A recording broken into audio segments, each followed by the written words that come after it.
We have an update now from the Target 12 investigators, the Conjuring house controversy. The property and its owners have been under scrutiny for months. Now the owner, Jacqueline Nunez, has been arrested for drunk driving, all while having issues with her entertainment license that is used to host people on the property. Sarah Guernelli is here now with the details. Sarah? Kim, my court records show Jacqueline Nunez was arrested for a DUI of liquor and eluding law enforcement on Monday. Records show she took off from officers when they tried to stop her, causing them to draw their weapons. And this all comes as the police chief is calling the application to renew her entertainment license inappropriate. Police reports reviewed by Target 12 show the owner of the Conjuring house, Jacqueline Nunez, was arrested on Monday.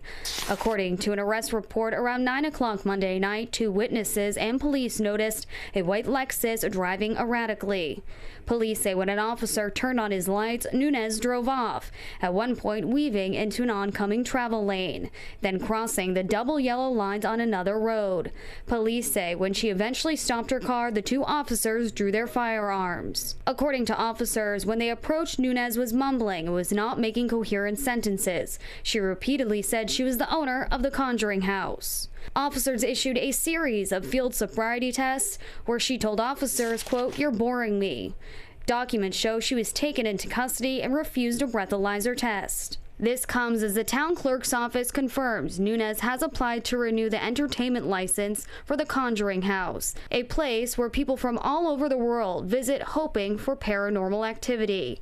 Some even spend the night on the property. This is her current license that expires at the end of November. The Burrillville Town Council is a licensing authority for the town, where there are several requirements like passing an annual criminal records check, getting approval from the fire marshal and the police chief. Target 12 has learned Police Chief Colonel Stephen Lynch marked not approved on documentation Nunez had submitted for the license. Lynch did not go into detail but said, quote, "I found that her submission last week for her license were inappropriate for license consideration." All of this comes on the heels of Nunez's former employee Brian Dansrow filing a complaint with the Department of Labor and Training and a lawsuit in Superior Court. He claimed she fired him after the spirit of the house's 19th century owner spoke to her claiming Dansrow was stealing, but he says he's the one that's owed money. I want justice.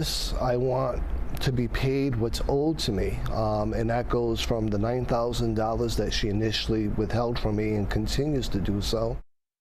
We've reached out to Nunez's attorney for a comment but haven't heard back. According to court records, she has a pretrial conference for her arrest next month. Meanwhile, the town council will consider all entertainment licenses in the town on November 18th. With the Target 12 investigators, Sarah Guernelli, 12 News.